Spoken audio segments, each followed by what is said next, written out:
네, 안녕하세요. 중국 공산당과 인민해방군, 글로벌리스트 흑막 세력, 그리고 악마의 내러티브 사제들, 이 셋으로 이루어진 삼각편대에 대한 가치, 주권, 애국 민중의 전 세계에 걸친 투쟁을 매일 전해드리는 세뇌탈출입니다. 오늘은 경기대학교 조성환 교수님을 모시고 이것을 좀 군사학적 또 정치학적 관점에서 큰 뷰로 한번 담아보는 그런 시간을 가지도록 하겠습니다. 안녕하세요. 네, 안녕하세요. 먼저 세뇌탈출 자율구독료 말씀 좀 여쭈고 시작하겠습니다. 신한은행 140-012-108493 주 백모 프로덕션입니다. 참으로 어려울 때인데도 꾸준히 자율구독료 내주셔서 세뇌탈출 뚜벅뚜벅 진행할 수 있습니다. 감사합니다. 지금 말하자면은 워낙에 큰 세계적인 일종의 세계대전과 같은 구도잖아요. 예, 그렇죠. 예. 그런데 이걸 뭐 우리 편이든 상대방 편이든 정말 다이내믹한 주체로 보면 뭐가 있다고 이렇게 보이시는 거예요? 우리가 한번 짚어보면. 복잡한데 하여튼 크게 이 삼원적인 차원에서 보면은 네. 사실은 뭐 중국 CCPLA 중국이 사실은 이 게임에 들어왔습니다. 그러니까 중국 공산당과 인민해방군. 우리가 둘을 합쳐서 CCPPLA라 그러죠. 네. 그리고 이제 우리가 흔히 지금 우리가 밀집한 연관을 가지고 있는 미국의 상태가 굉장히 복잡해요. 그게 이제 네네. 글로벌리스트 카르텔이 우리가 여러 번 이야기했지만 글로벌리스트 카발, 그다음에 워싱턴 스왑프, 그리고 지식인, 지성인으로 작용을 해야 될 사람들이 악마 내러티브 사제들 역할을 지금 하고 있습니다. 네, 굉장히 타락했습니다. 그거 이제 전체로 우리가 글로벌리스트 카르텔이라고 부르고 그 중에 예. 이제 코아가 되는 그다음에 이제 흑막 세력을 글로벌리스트 카발이라고 예. 부르는 거죠. 예. 이제 거기에 대해서 네네. 이제 트럼프의 등장 이후에 지금 상당히 이제 이 후퇴한 것 같이 보이고 퇴각한 것 같이 보이지만 사실은 그게 아니라 새로 지금 익혀지는 마가 트럼프가 이 연결을 지금 깨고 이 난잡스러운 전 지구 이 문제를 정비를 하는 문제를 제기를 했고, 여기에 이제 세계 각국 이 국가들 그리고 보스 애국 민중들이 결합을 해서 크게 보면 두 가지 이 싸움, 두 세력의 싸움이 같이 보이지만은 이 삼각으로 엮여 있는 아주 복잡한 구도입니다. 네네. 예. 그러니까 이 보스 애국 민중과 마가 트럼프 쪽은 한편으로는 미중 전쟁을 벌이고, 다른 한편으로는 미국을 지배하고 있는 글로벌리스트 카르텔과 정치 내전을 벌이고 있고, 또 글로벌리스트 카르텔 입장에서는 마가 트럼프 집단과 한편으로는 정치 내전을 하고, 그렇죠. 예. 또 중국과 이 관계가 또 묘해요. 그러니까 중국과 이렇게 완전히 100% 결합을 못하고 중국과 동상이몽, 북일복이 미중 갈등을 사실 일으키고 있거든요. 그렇죠. 예. 중국 CCPPLA 입장에서는 정말 깝깝한 게 마가 트럼프 쪽이라는 생사를 걸은 전쟁을 벌여야 되고, 그렇다 그래가지고 글로벌리스트 카르텔하고 또 무슨 완전히 배가 맞냐, 또 거기도 안 맞고 그렇죠. 그러니까 이런 아주 복잡한 삼각관계죠. 근데 거기에 이제 마가 트럼프 쪽은 든든하게 옆구리에 세계 각국의 보스 애국 민중이 붙어 있고, 그렇죠. 예. 또 세계 각국의 이렇게 정치를 보면 보스 애국 민중이 주도권을 잡은 나라만 있는 게 아니라 한국과 같이 그야말로 부패 무기력한 좌우파 합작 시스템이 하고 있는데, 이 부패 무기력한 좌우파 합작 시스템은 이게 또 글로벌리스트 카르텔과 동맹이라 그러고, 죽고 못 사는 동맹도 아니고 중국 CCPPLA랑도 죽고 못 사는 동맹이 아니잖아요. 이게 굉장히 뭐라 그럴까? 이걸 뭐라 그래요? 이거 왔다 갔다. 양쪽에서 눈치 보기 하면서 그냥 뭐 기회주의라고 그러죠. 기회주의죠. 근데 이게 사실은 어떤 기회주의가 찬스를 잡기 위한 기회주의들이 아니고 위에 큰 기둥이 흔들리니까 그에 따라서 지금 두길보기를 하고 세길보기를 하고 지금 난리가 아니죠. 난리가 아닙니다. 여기서 우리가 잠시 이제 주목을 해야 될 점이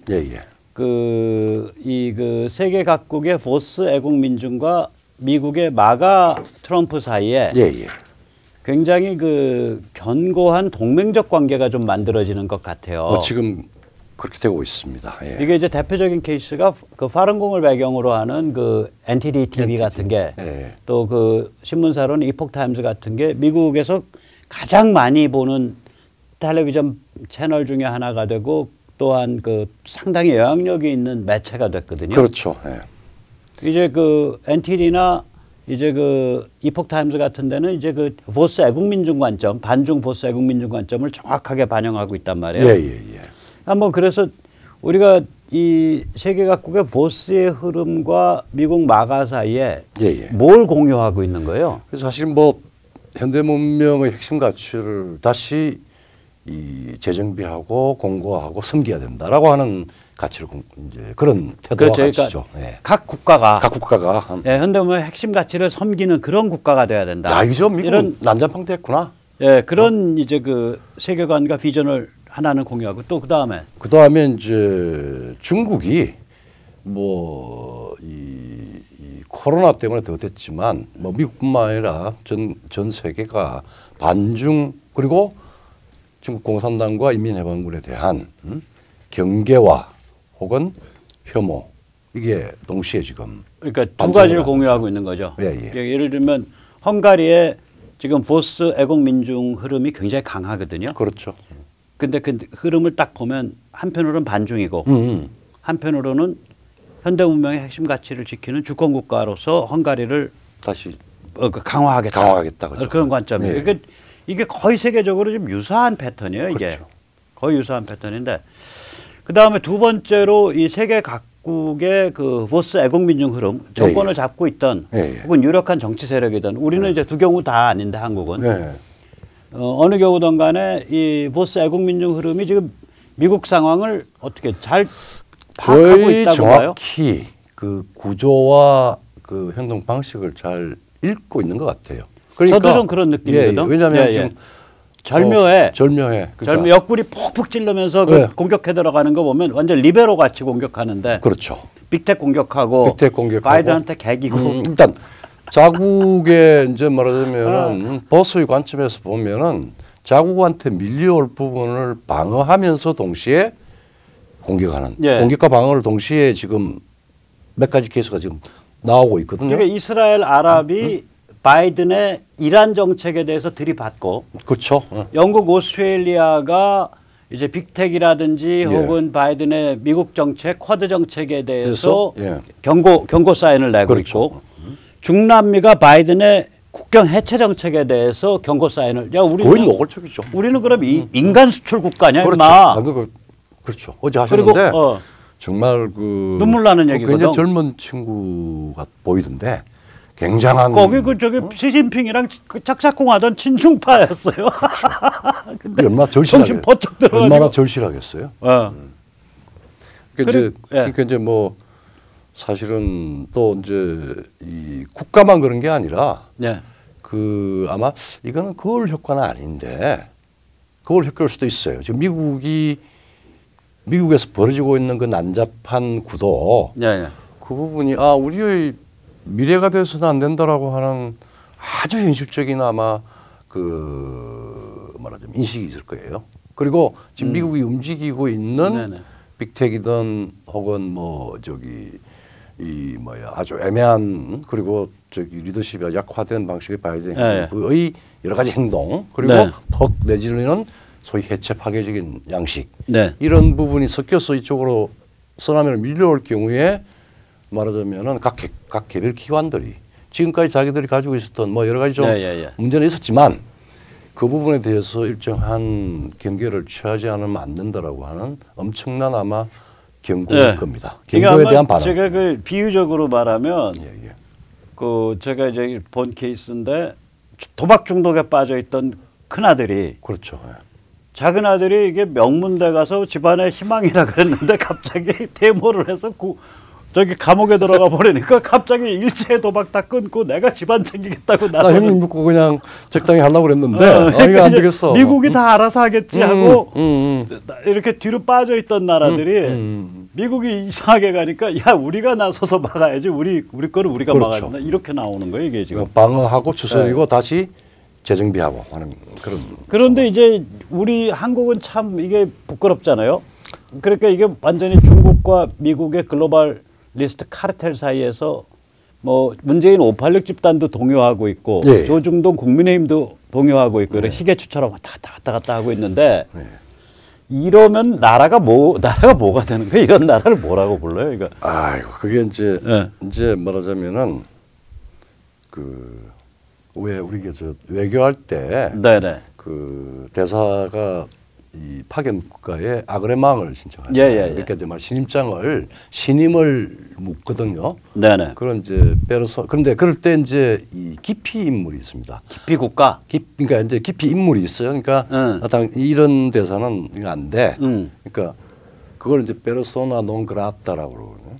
네네. 기피 인물인데. 근데 지금 이제 우리는 자칫하면은 스타트 논 그라타가 되는 거예요. 기피 국가. 기피 국가. 이미 됐지. 됐지. 어제 사실은 저기 우리 11년 만인가? 네. 사실은 미국과 동맹관계고 외무국방장관 2+2가 만나서 이야기를 했는데 협상하고 협의하고 할 때 하고 발표할 때가 가장 중요한 두 가지 포인트에서 사실은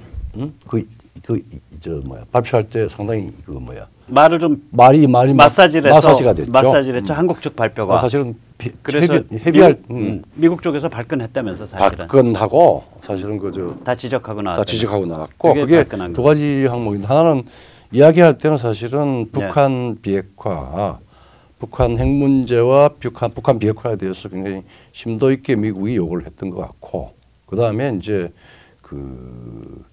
전시작전 통제권 전환 이 문제에 대해서 우리 쪽에서 별로 그렇게 이야기를 안 하려고 그러고 약간 틀어서 이야기를 했는데 미국 오스카 국방장관이 조건에 기반한 전시작전 통제권을 계속 협의한다라고 이야기를 해서 지금 이 문정부가 전자권 전환을 가지고 국민들한테 약속을 하고 서두른 같이 하고 그걸 또 다시 무슨 주권 개념으로 해가지고 하려고 하던 게 뾰롱이 났죠.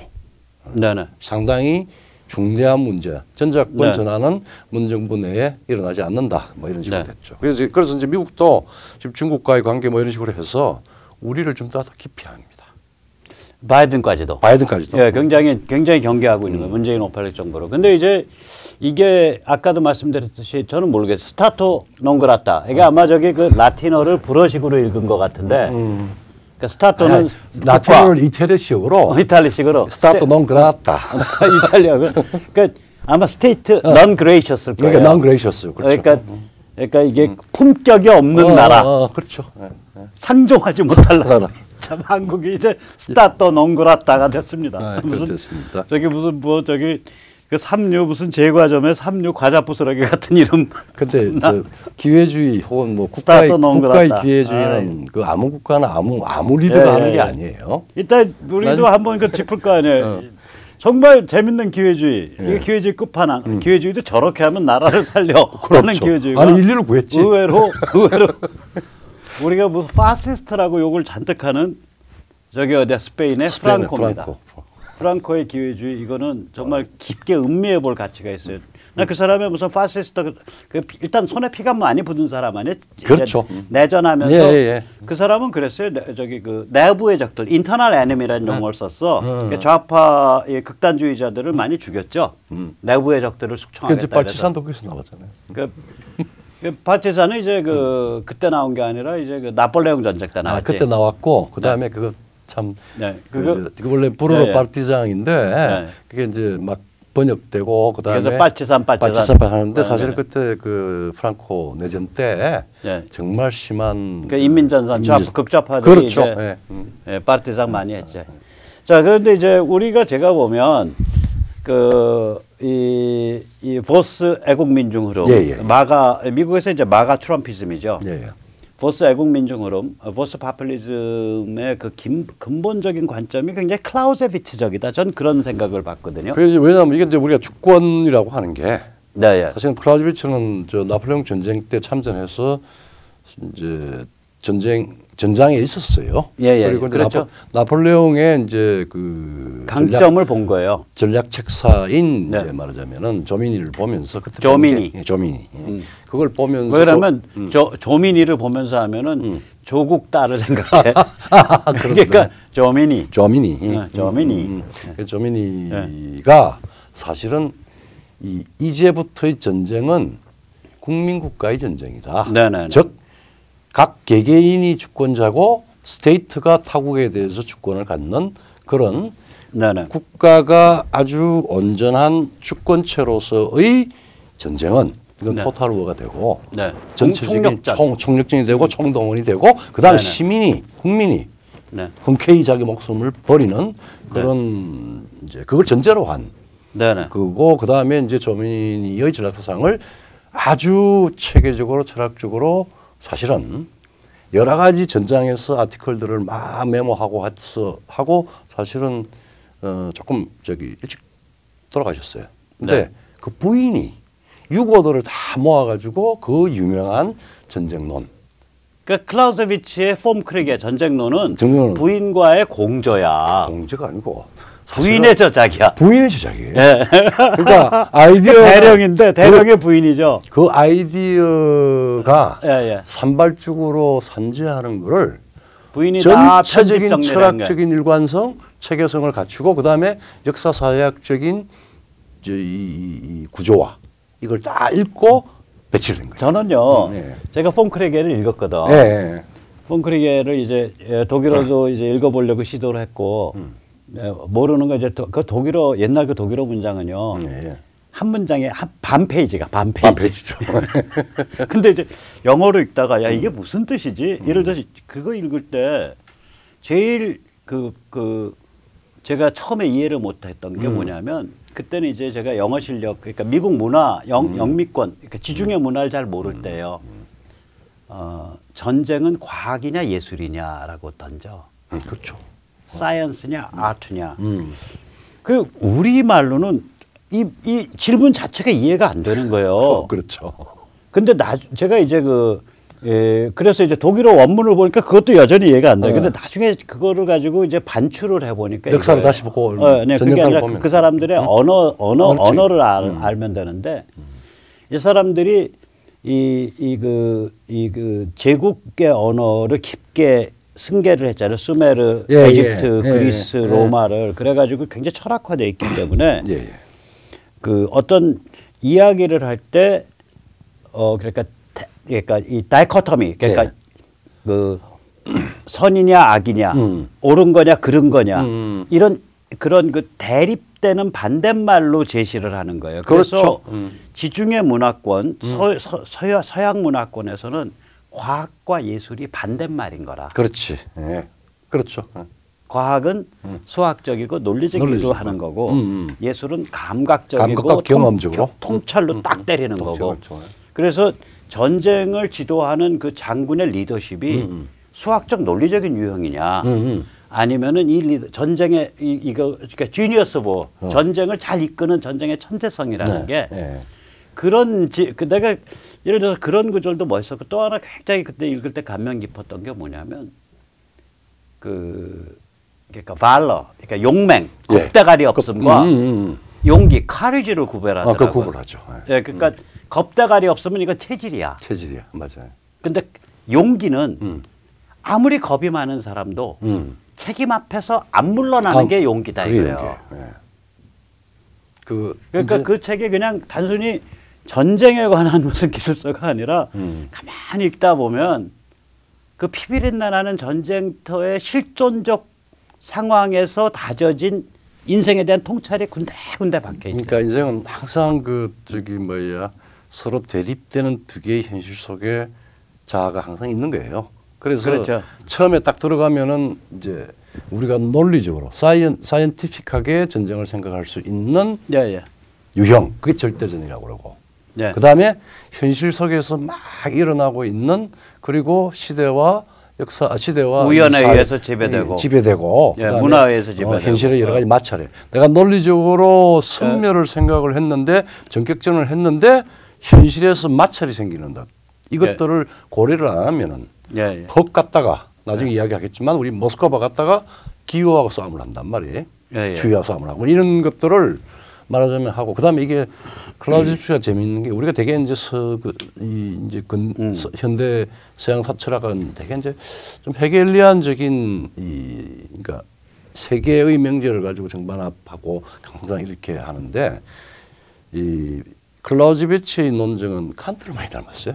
저는 그거 몰랐어요. 그래서 이제 그런 측면에서 두 개의 대립 정반을 놓고 그 다음에 합을 하는 게 아니라 이 합을 무시하는 게 아니라 이 두 가지에서 선택을 하면서 상황에 적응을 하는 그게 아트가 되는 거예요. 그래서 그런 아무튼 굉장히 저는 감명을 좀 군데군데 많이 받았고요. 좋은 책입니다. 그 전쟁론 폼크릭의. 제가 근데 석사 논문을 사실은 그걸로 쓰셨구나. 그 책이 근데 그 책의 이제 기본 주제가 이제 첫 문장이 그거 아니에요. 전쟁은 정치의 연장이다. 또 다른 수단으로 진행되는 정치의 연장이다. 그렇죠. 근데 이 문장을 가만히 보면 결국 정치적 목표와 의도와 정치적 관점이 뭐야가 중요하죠. 중요하다는 얘기예요. 그게 독립성이고 군사는 수단이고 전쟁은 수단이고 그게 여기 종속변수예요. 그러니까 이 위가 제대로 잡히면 아래 전쟁이라는 수단을 풀기가 쉬운 거야. 쉽죠. 근데 위가 병들어 버리면 아래서 군사로 아무리 풀어봐야 결국 병들거나 망상에 취한 목적을 달성하겠다고 발광하다가 패배하는 거라고 이게. 그리고 그거보다 그 정도는. 근데 그 첫 문장의 의미를 완전히 무시하는 왜곡 현상이 일어나잖아요. 그게 저기 독일이 이제 그 비스마르크가 실각을 하고 다시 이제 이 황제 체제가 되면서 그러니까 20세기 초. 20세기 초에 아주 초에. 거기에 이제 중요한 그러니까 사실은 빌헬름 황제도 독일 통일된 국가를 굉장히 단단하게 정비를 하고 할 때 군사 영역에 중요한 책임을 맡은 이제 전략가가 몰트케라고 하는 장군입니다. 근데 독일 육사를 만들어요. 근데 프랑스 육사를 본따 가지고 만들고 그 다음에 이 클라우즈비츠의 명제. 전쟁은 또 다른 수단에 의한 정치의 연속이다. 즉 정치의 목표적 위상. 그 다음에 전쟁이나 군사의 수단적 성격. 그러니까 어떤 정치적 목적이든 전쟁을 통해서 하면 된다로 이제 해석을 해버린 거예요. 그 문장을. 그게 이제 몰트케나 히틀러가. 그게 히틀러까지 가죠. 그게 역전이 된다고. 즉 군사적 수단이 충분하면은 새로이 정치적 목표를 만들 수가 있다는 거예요. 그렇게 되는 거예요. 그러니까 중국 인민해방군 공산당 체제도 그거거든. 지금 그거예요. 힘이 있으면 어떤 종류의 그 힘 안에서 감당할 수 있는 어떤 종류의 정치적 목표도 감당할 수 있다. 이렇게 돼버리는 거예요 이제.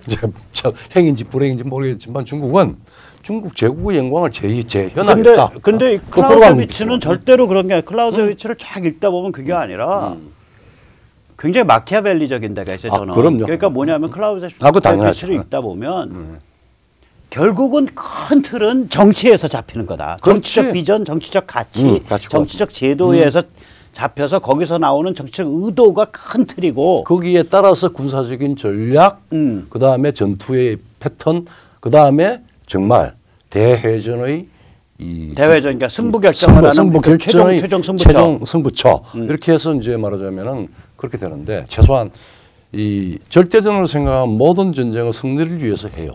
나의 의지를 남한테 강제해서 굴복시키는 방식으로. 그러니까 이게 클라우제비치랑 손자랑 굉장히 통한다고 저는 보는데 손자가 보면 제가 제일 좋아하는 손자의 구절이 딱 세 자입니다.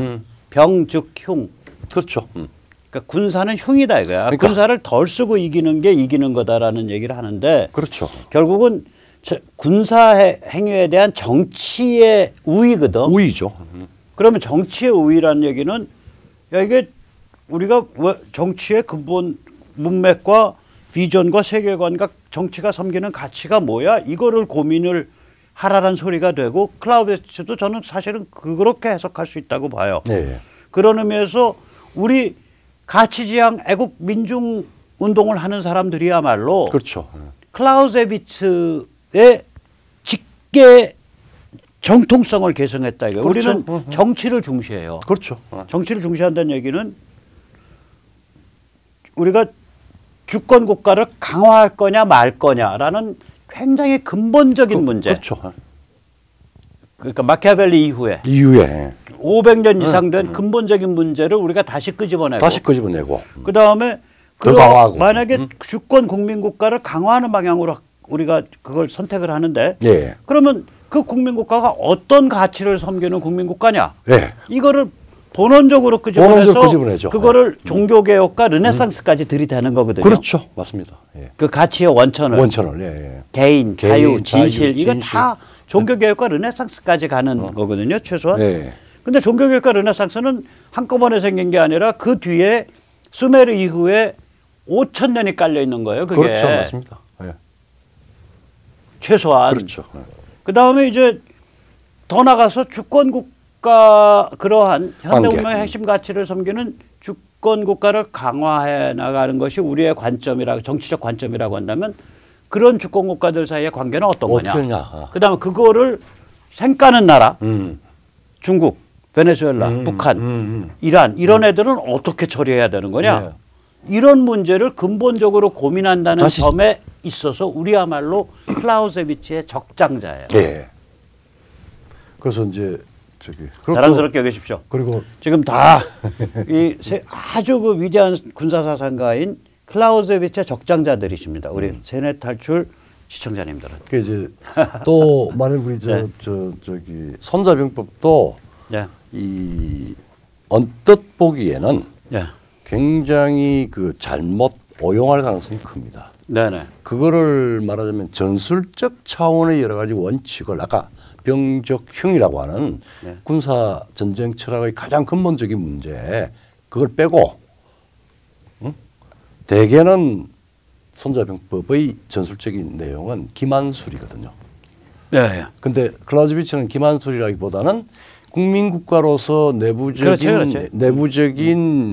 다르죠 격이 태세.